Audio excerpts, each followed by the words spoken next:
réew mi yëngu ba ñëpp jàppoon ni nguuru Macky Sall sax dina rot te bu ñu wéyaloon def naa nguur gi rot na coow li yëngaloon réew mi ba fukki bakkan ak ñeent rot ci lu mat juróom benn téeméer 600 ci ay nit gaañu ci ñii seen bët ñii seen loxo ñii seen tànk ñu ne lu mel nii musuñu gis mu am Sénégal wala mu toll noonu yàlla def ci ndox mu sedd jaarale ko ci ay intervention yu amoon fii Sénégal yépp jàppoon ne nag bu ñu génnee ci loolu kii nga xam ne moom la ñu dénk réew mi muy Macky Sall dina bàyyi tappale yi ak caaxaan yi bàyyi justice àttekat yi muy utiliser pour xeex ay adversaire politique am bàyyi alkaat yi muy dooleel ne leen dal leen ci kaw citoyen te xam ni liñ ko fi tegee mooy defar réew mi jubóole Sénégalais yi wàññi seen coono dem ci anam bu rafet ñépp loolu la ñu gëmoon waaye ñu gis ni ndekete moom bi mu génnee ci loolu gàcce la ko def ci boppam gàcce la def ni dafa amoon defet ne nag xaaral ma dem fagaru defaraat sa bopp moo tax ku dem seeti ko rek dégg naa booy dem dafa ne est-ce que xam nga ne li fi amoon dootu fi am dem ne ma ngay dem uti doole pour ñëw delloosiwaat mbir mi fañ ko tegoon moo tax ku yeewoo Sénégal rek war ngaa am lu la bett suñu toll parce que ñëpp jàppoon nañu bu ñu génnee ci mars 2021 Macky Sall dina seet li des ci nguuram mu xool lu mu koy rafetalee ba dem ci anam yu gën a rafet bàyyi fi réew mi ni mu ko fi fekkee woon te bañ fee yee fitna boo xam ne dina juraat ay bakkan ak leen ak leneen rax ci dolli kenn xalaatul woon ni dina toogaat ba ñuy wax fii Sénégal coowal ñetteelu mandat surtout nag mu jógee ci Macky Sall nga xam ne moom bokk na ci ñi gënoon taxaw fii di xeex Abdoulaye Wade ne warul am ñetteelu mandat kon tey Sénégal kuy wax ngir yàlla kese am nga lu la jaaxal am nga lu la naqari am nga lu la bett ak lu la rusloo te mi ngi jógee ci Macky Sall ak ay ñoñam coow loolu mooy ñaareel ci gannaaw ab nit jóg na jiiñ ma man nii ne dama koo siif xam naa ni amul kuy dund Sénégal te xam Ousmane Sonko waxuma la xamante ndax nit dina toog fële di bind te xamul ki muy bind kan la dina toog fële di wax te xamul lu muy wax parce que sénégalais moom mel noonu am nañu fit te ku ñu jox micro nga wax waaye amul kenn koo xam ne xam na ma as tuut boo xam ne di nga dégg ñu ne Ousmane Sonko sif na nit nga xalaat sax ni mun naa ne ndax ku xam sama jaar-jaar démb ba tey xam li ma gëm ak li may dund xam nga ni loolu mënul nekk waaye bi loolu amee man maa njëkk a génn wax ak sénégalais yi ne leen lii ab complot la ab pexe bu ñu nas la te ñi ko nas fi ñuy wax Mamour Diallo bokk na ci fi ñuy wax Gabi Sow bokk na ci ki ñuy wax Serigne Bassirou Gueye procureur de la République bokk na ci am daal ñu ma lim ba lim ci Macky Sall ndax turam dañ ko cee tudd ne nag sénégalais gannaaw yàlla man yéen laa bàyyi sama bopp gannaaw yàlla parce que man yàlla rek laa gëm moom rek laa wéeru nit laa jaam laa matadi naa comme kenn ku nekk ci ñun waaye yàlla rek laa gëm boolewu ma kooku lenn dendelewu ma kooku lenn lu am rek mooma lu am rek damay dellu ne ko sant naa la neex na naqari la ma ne Sénégal yi gannaaw yàlla yéen ñi nga xam ne yéen a ma tax a sonn yéen ñi nga xam ne yéen a ma tax a xeex yéen ñi nga xam ne yéen a tax ma bàyyi sama lépp ñàkk sama lépp ngir Sénégal baax ba faw yéen mbir mi seen mbir la bu ngeen nangoo li Macky Sall bëgg ma xam ne loolu la yàlla dogal ma muñee ko sama borom waaye askan wi bu ñu nee lii du fi amee loolu mënul am parce que askan rek moo am solo ci réew askan rek moo am sañ-sañ moo yor souveraineté kuñ fi teg nga jaakaar ni am nga police am nga gendarmerie amoo dara loo am rek daf fekk askan bi nangu mais fu askan jóg taxaw ñëpp taxaw doon lii duñ ko nangu amul nguur gu ko mës a mën a dékku amul nguur gu ëpp doole ci àdduna bis bu askanam yëpp jógee waxuma lenn lu ndaw ci askan bi de mais li ëpp ci askan bi bu jógee ne lii du fi amee loolu mënul am moo tax bi askan bi àndeeg man ci li ma wax gëm li ma leen wax bi ñu jógee gis ngeen fi mujj mooy di doon fexe ba jàpp ñu yóbbu ñu bàyyiwaat nañ ñu andi ñu ba suñu kër loolu mooy wane doole askan ñu jàppoon ni nag foofu la mbir mi di yem que Macky Sall dina delloo xelam ci yàlla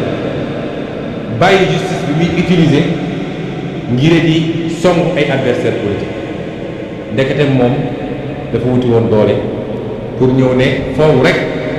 gàcce gi ma amoon ndax moom gàcce la ko jàppe nit bu beew nit bu rëy bu dara amee wala nga xool loo ci mën a tiire ci lu baax yow da ngay jàpp ni gàcce la foo ma fay mu dellu si ci loolu daa di dem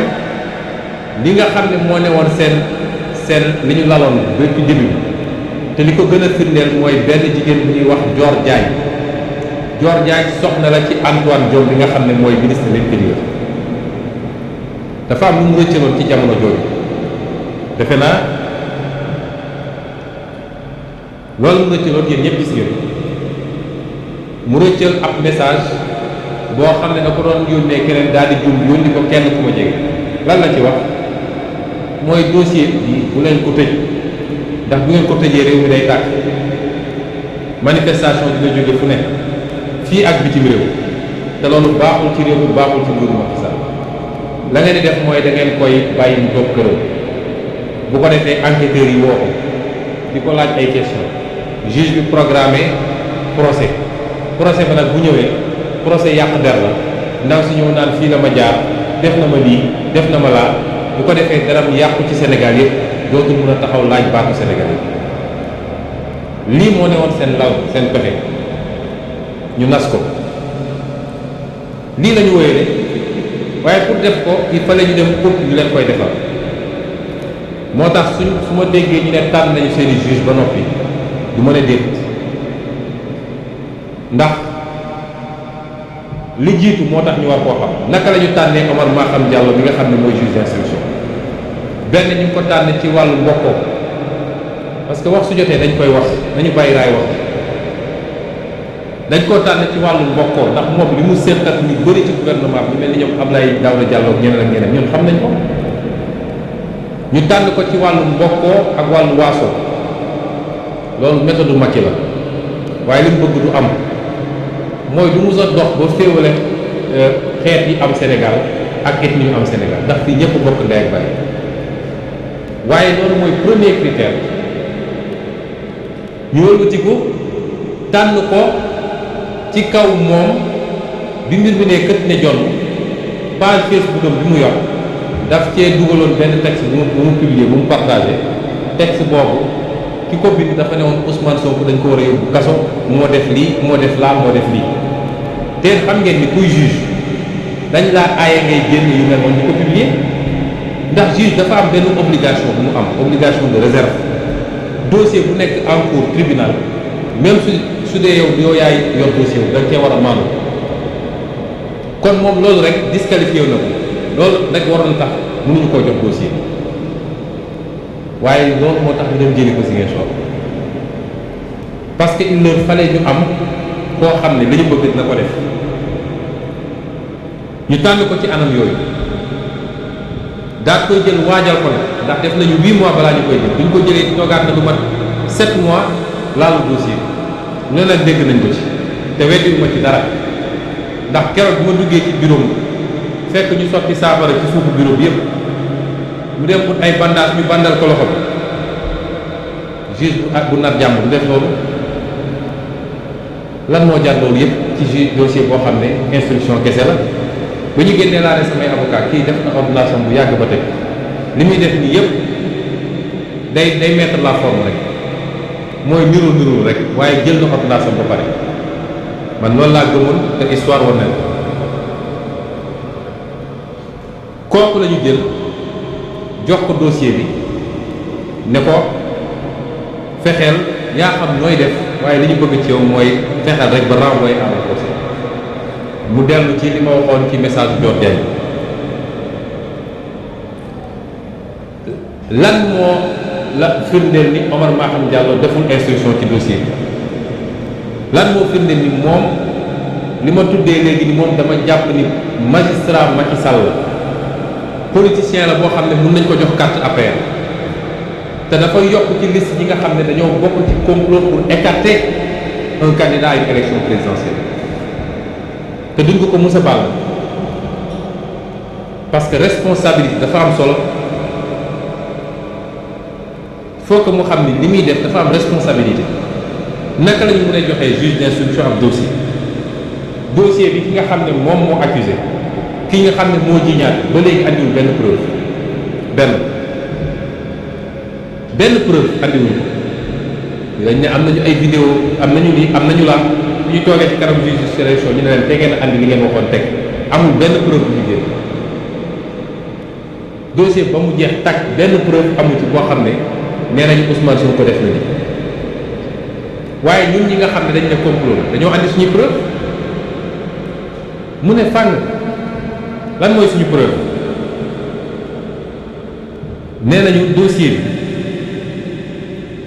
teg naa ci loxo Omar Maham Diallo rapport gendarme nga xam ne rapport boobu andi na yeneen jombe ci réew mi ñu bëri ci ñi Sénégal njort nañ ni alkaati yooyu nga xam ne réer nañ kenn ki ñu gis ko ñu rey ko kenn ki bële gis ñu ñëpp ñu bëri njort nañ ni rapport bi bokk na ci li leen yóbbu ndax rapport bi li ci nekk dafa garaaw nga jël rapport bu mel noonu teg ko ci loxo Omar Maham Diallo rapport bi am signature ñu ko war a signé am cachet yi am lépp li ci war a nekk rapport bi wax ni Serigne Bassirou Gueye bokk na ci complot bi ndax ni mu ci bokkee tuddul Serigne Bassirou Gueye mais rapport bu la ne PV d'enquête bi nga xam ne moom la gendarmerie def dañ koo modifié ñu déglu ñi nga xam ne ñoo nekk ci dossier bi muy commandant benn ak capitaine Touré ñoom ñëpp ñu ne Serigne Bassirou Gueye moo modifié PV bi moo leen sant ne leen changé leen lii moom capitaine Touré bañ ko moom Abdou Mbengue nangu ko rapport boobu nga teg ko ci loxo juge d'instruction est-ce que juge d'instruction rapport boobu rek doyoon na jarul woon sax yeneen yëpp est-ce que juge d'instruction boobu waroon na renvoyer dossier mu jël ko teg ko fële ñu ñëwaat ci juge d'instruction bi ñu ne docteur bi nga xam ne moo consulté ci ne moom dañ koo siif docteur boobu ñëw taxaw ci kanamu juge bi ne ko man de ki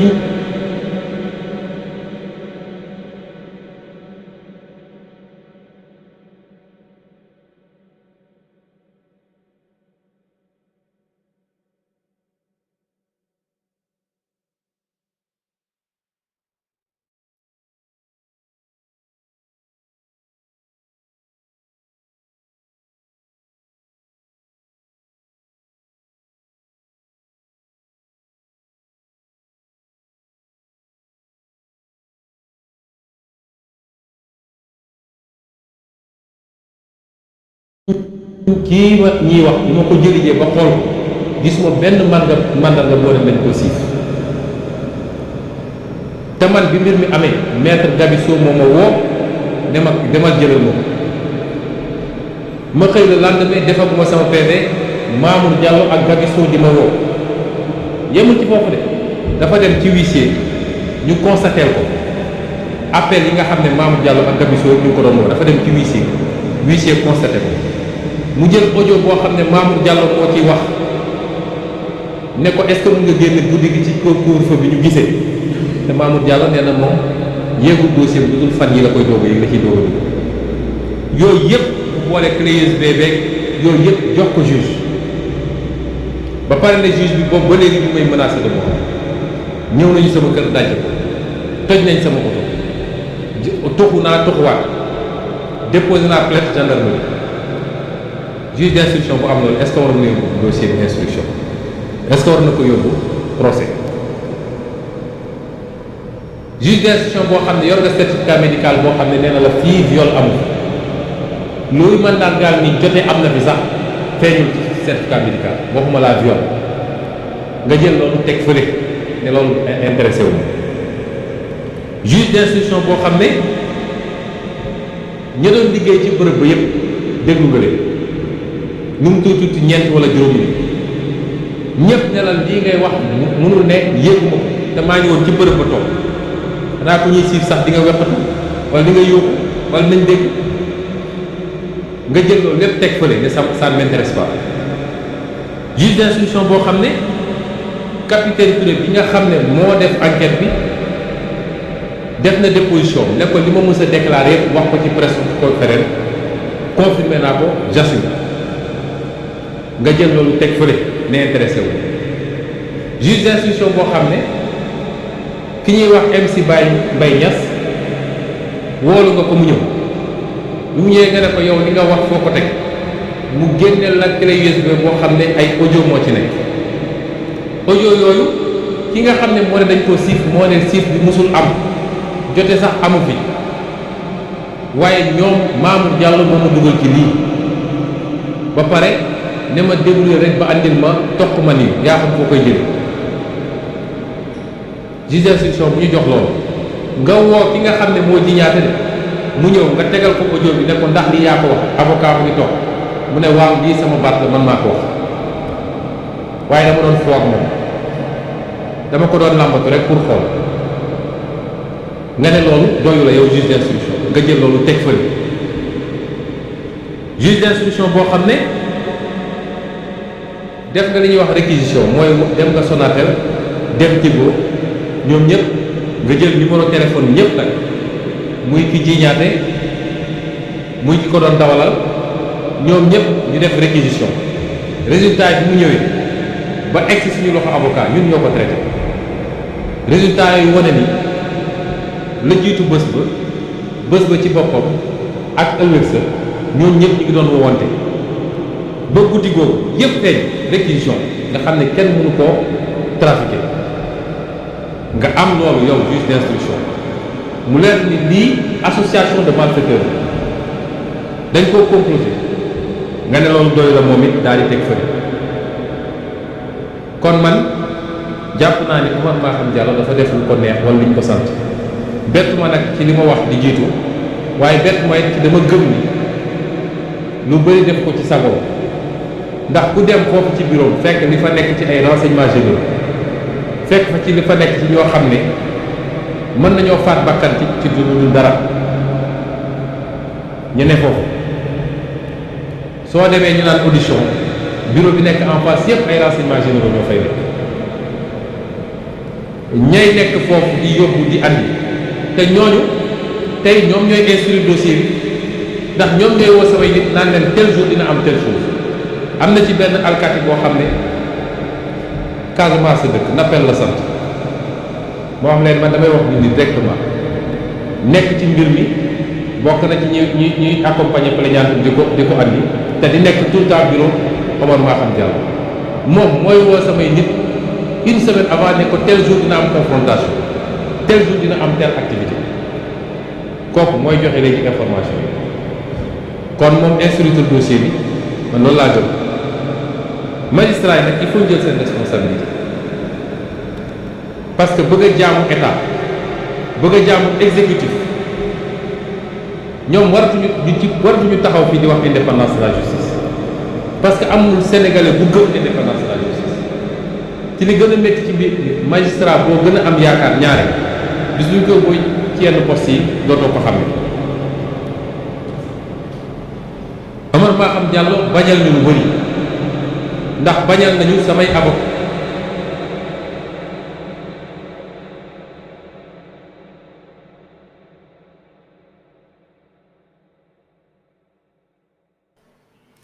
moo tax ñu wax nit ñi nag dañ cee war a maandu kon moom loolu rek disqualifié wu na ko loolu rek waroon na tax mënuñu koo jox dossier waaye loolu moo tax ñu dem jëli ko Ziguinchor parce que il leur fallait ñu am koo xam ne lañu bëgg dina ko def ñu tànn ko ci anam yooyu daal koy jël waajal ko la ndax def nañu 8 mois balaa ñu koy jël bu ñu ko jëlee toogaat na lu mat 7 mois laalu dossier lu ne nag dégg nañ ko ci te weddiwuma ci dara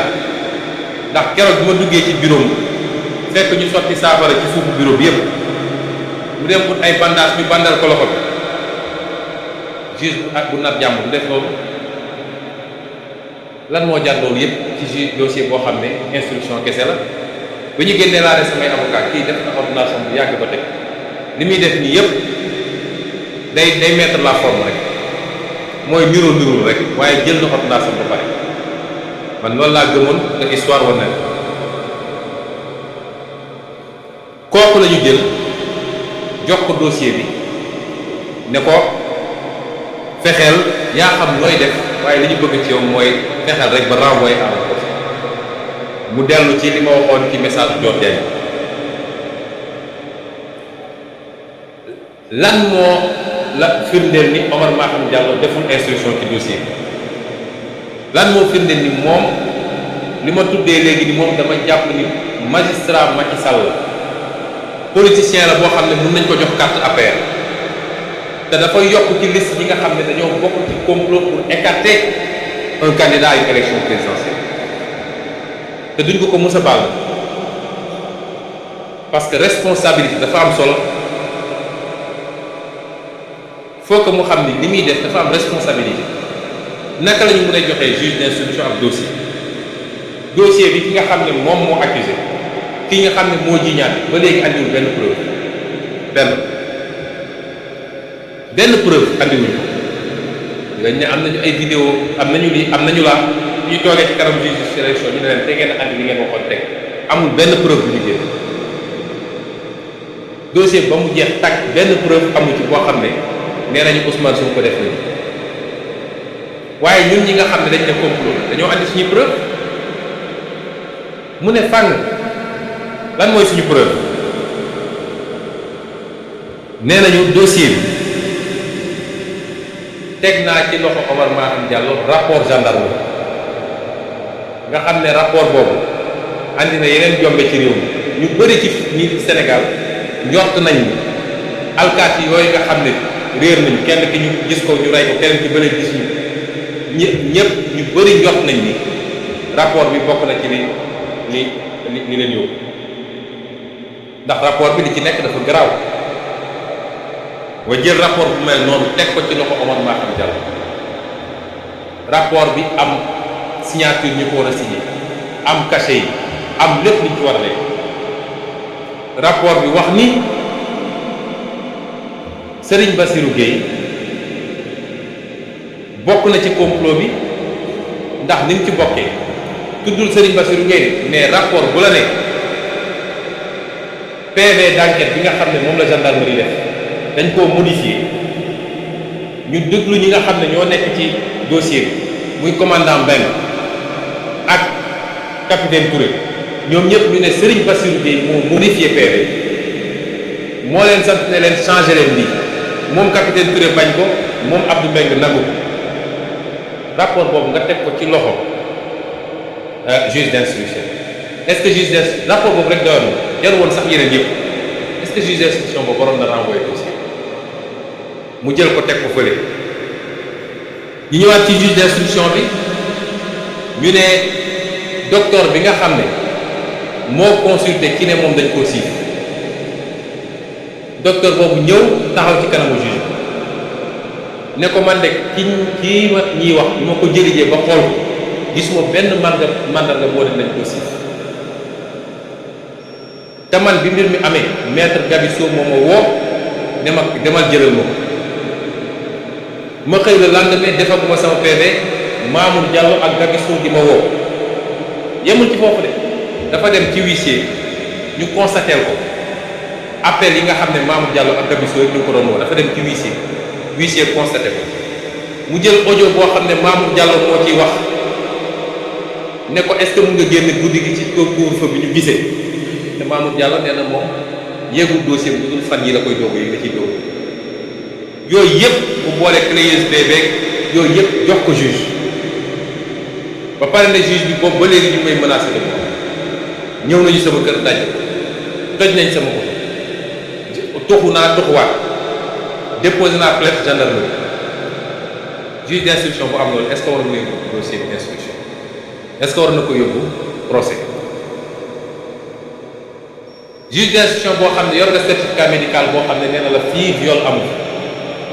loolu mën naa gaal ni jotee am na fi sax feeñul ci certificat médical waxuma laa viol nga jël loolu teg fële ne loolu intéressé wu juge d'instruction boo xam ne ña doon liggéey ci bërëb ba yépp déglu nga leen nu mu tuuti ci ñeent wala juróomi nit ñëpp ne la lii ngay wax mënul ne yéeguma ko te maa ngi woon ci bërëb ba toog naa ko ñuy siif sax di nga weqatu wala di nga yóoxu wala nañ dégg nga jël loolu lépp teg fële ne ça ne m'intéresse pas juge d'instruction boo xam ne capitaine Touré bi nga xam ne moo def enquête bi def na déposition ne ko li ma mës a déclaré yëpp wax ko ci presse conférence confirmé naa ko j'assume nga jël loolu teg fële ne intéressé wu juge d'instruction boo xam ne ki ñuy wax MC Mbaye Niass woolu nga ko mu ñëw bu ñëwee nga ne ko yow li nga wax foo ko teg mu génneel la clé USB boo xam ne ay audio moo ci nekk audio yooyu ki nga xam ne moo ne dañ ko siif moo ne siif bi musul am jote sax amu fi waaye ñoom Mamour Diallo moo ma dugal ci lii ba pare ne ma débrouiller rek ba andil ma toq ma nii yaa xam foo koy jële juge d'instruction bu ñu jox loolu nga woo ki nga xam ne moo jiñaate de mu ñëw nga tegal ko audio bi ne ko ndax lii yaa ko wax avocat mu ngi toog mu ne waaw lii sama baat la man maa ko wax waaye dama doon foog moom dama ko doon làmbatu rek pour xool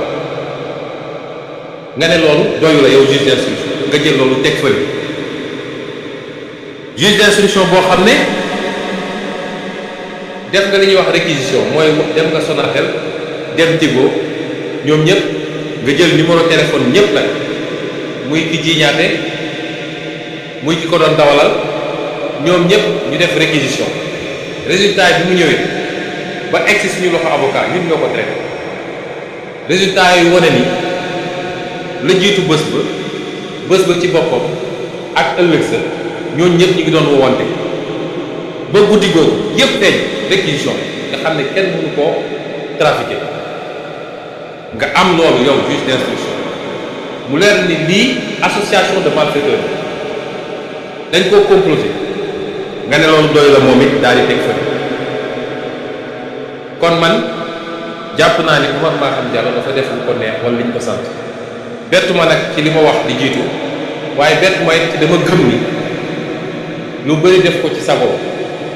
ndax ku dem foofu ci bureau fekk li fa nekk ci ay renseignements généraux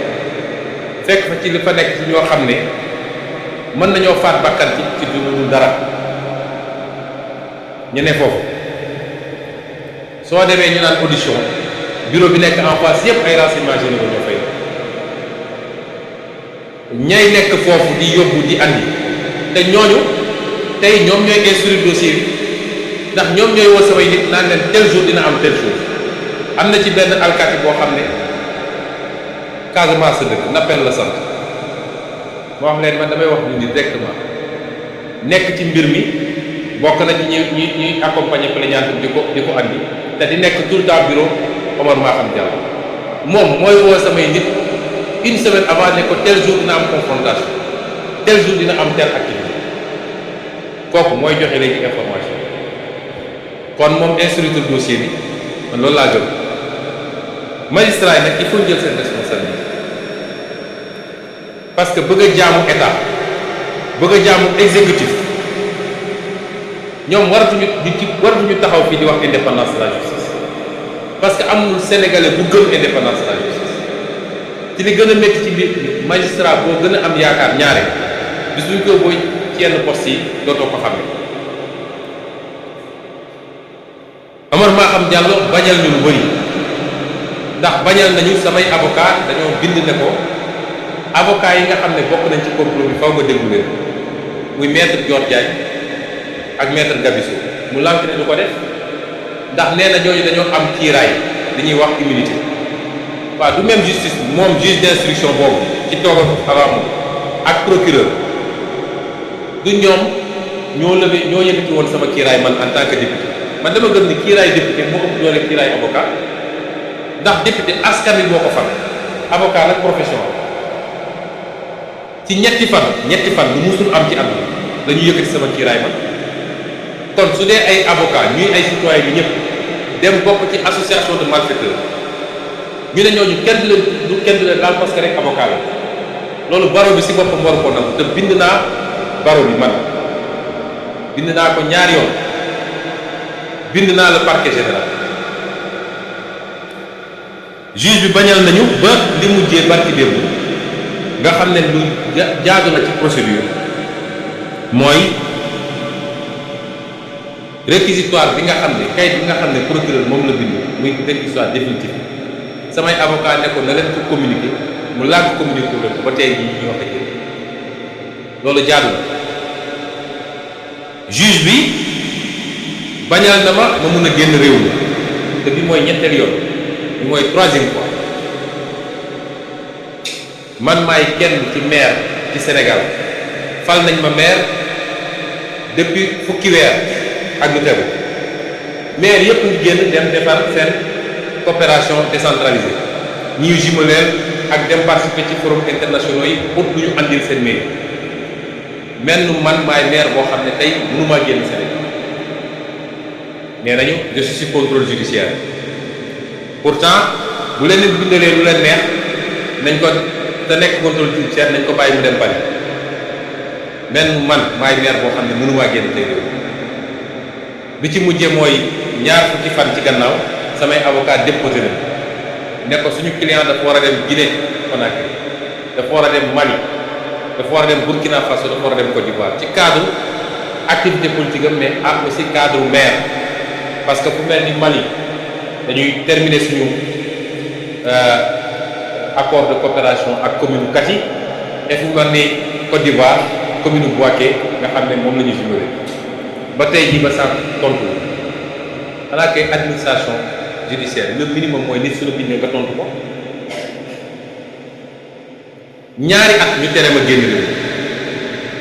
pour ma jógee Ziguinchor jaar par la route ñëw Sénégal ñëw Dakar sax mënuma ko parce que faw ma jaar Gambie ndax su ma bëggee jaar Vélingara jaar Tamba daanaka 1000 kilomètres la te mënuma ko ñaari at ci lu dul dëgg loolu ba kañ kon jàpp naa ni li may wax sénégalais yépp di ko wax suñuy militants di ko wax suñuy sympathisants di ko wax opposition sénégalaise di ko wax société civile di ko wax mouvement citoyen ñun benn adversaire la ñu am du Macky Sall suñu adversaire dëgg mooy la justice sénégalaise une partie de la justice sénégalaise nga xam ne dañ koy instrumentaliser suba ak ngoon pour mu dal ci kaw képp ku ne d'accord mag Macky Sall jàpp loi bi di ko interpréter lu leen neex pour tëju nit ñi barki démb ak démb yépp maa ngi diggante Rebeuss ak camp pénal ak pavillon spécial di seeti suñu ndaw yi ñu fa jàpp ñoom ñëpp seeti naa leen jàpp ay nit 7 mois 8 mois woowoo ko dégluwoo ko muy borom njaboot am soxna am ay doom bàyyi kër gannaaw bàyyi boutique am bàyyi magasin bàyyi liggéeyam nga jàpp ko si ñàkk fayda saa yu la neexee nga bàyyi ko barki dem bàyyi nañ ci ñeent yoo xam ne juróomi weer nga téye leen parce que dañoo bind ci Facebook ba mu neex la nga ne ko demal ñibbi loolu justice sénégalaise moo koy def te tegul fenn la ñu defoon ci Khalifa def ko ci Karim ñu ne tey nañ ko defaat parce que ñoom ñépp nag gëm nañ ni suñu demee élection présidentielle te Ousmane Sonko fekk ko nañu gañ ak ku mu nekk candidat si ñoom néew ma Ousmane Sonko mooy gañe de waaye ñoom xam nañ bu ñu demee élection te Ousmane Sonko nekk candidat duñu gañ ay juriste dañ ma woo barki démb ne ma ñetti ministre dañ leen woo waaw léegi dossier bi diffamation est-ce que waa ji suñ ko condamné article L30 L29 ñoom ci seen calcul yooyu lañ nekk ay ministre est-ce que waa ji dina mën a nekk candidat justice sénégalaise benn sas la ko Macky Sall sas fu mu toll nii mooy fukki weer ak ñett yi ñu jëm ñoo xam fu ñuy jaar waaye nañu fexe ba lijjanti loo xam ne mën na teg tere Ousmane Sonko nekk du ma ne justice bi yëpp ndax man sequma ak justice bi yëpp magistrat yi ay centaine lañu du ñoom ñëpp laa jëflanteel waaye ñi ma jot a jëflanteel bu ma duggee ci politique ba léegi dañ leen utiliser pour soit daal sama kaw man ak sama njaboot soit lu ma yóbbu justice yu neeral li koy firnde mooy bi ma Macky Sall di jaay doole di ma dàq ci sama liggéey ma yóbbu ko justice ñëpp gis ni ay violation yu dul jeex amoon na ci samay droit justice da koo dàq may sénégalais di député gis ni luubal nañu xaalisu réew mi ay milliards ma mënoon ci noppi nag comme ñëpp waaye man gëwuma loolu man réew mi rek laa gëm te dama gëm ni fistinu réew mi waru dem ci poosu nit mu waru dem ma dem ci justice ne leen njaaxum am na justice daal di jël dossier bi da koy classé sans suite moom mii di procureur tey Amadou Diouf moo newoon chambre d'accusation moo classé dossier muy 94 milliards yi ñu dégg est-ce que xam ngeen 94 milliards lu ñu doon boobu moo gën a garaaw sax rapport Cour des comptes bi ñuy wax est-ce que xam ngeen loolu peut-être Cour des comptes bi li mu tombeek feebar bi moo tax mu toll noonu mais 94 milliards moo gën a garaaw yàlla natt ko moom Amadou Diouf bu mu génnee foofu ñu nommé ko procureur bu mu demee dafa fekk rapport OFNAC ndax bi may déposé OFNAC déposé IGE déposé parquet bi parquet bañee instruire dossier bi laa dem déposé ci juge bi avec constitution de partie civile rapport boobu mi ngi ci table li tax du ko traité waa OFNAC ne li Ousmane Sonko wax yëpp dëgg la daal di génne lu bari ba pare génne yeneen 26 dossiers yu bokkul ak 94 milliards yeneen 26 dossiers bii 3 milliards bii 7 milliards bii 14 milliards boo ko dajalee yëpp war na jege 200 milliards loolu gën a garaaw foofu li ñuy wax nii daal koy jox procureur ne ko ubbil instruction contre Mamour Diallo ak ñi mu àndal ba tey yi justice teg ci tànk gis ngeen suñuy ndaw yi ñuy rey daaw jéeg bi affaire bi amee Macky Sall dafa ne dañuy teg commission d'enquête parlementaire ba sànq ba tey kenn waxul commission d'enquête gouvernementale ba tey jii ma wax ak yéen commission d'enquête amul fukki bakkan ak ñeent américain bind nañ ci ne ñoom mun nañu firndeel ni au moins fukk yi état du Sénégal moo leen rey ba léegi enquête amul ba ñu mujjee rey daaw ci mois de juin fële ci Ziguinchor ak Bignona gis ngeen tappale yi nga xam ne procureur Ziguinchor mu koy def ñu jox la rapport d'expertise ne ñii bal moo leen rey nga jël dossier bi jox ko au juge d'instruction ne ko wax ma lan moo leen rey juge bi delloo ko dossier bi ne ko wax ko da wax na li leen rey ba pare yow kay da ngay ñeme daal di ubbi une instruction ñeme woo nga teg dossier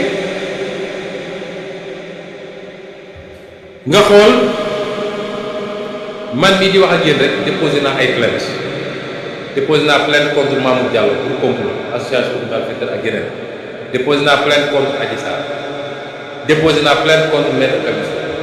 déposé naa plainte contre Sidi Ahmed Mbaye déposé naa plainte contre Maître El Hadji bu mujjee boobu rek dama parquet général boolu ne ma ñëwal ko la may sama yeneen plainte yëpp dégg dara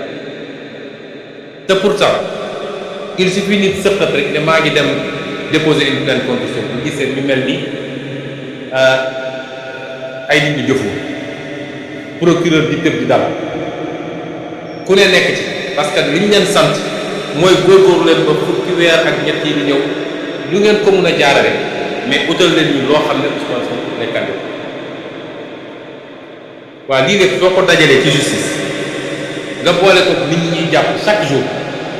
démb nit dafa ci mujj démb ñu jàpp te nit taxaw na fii ne rey leen Ousmane Sonko procureur waxul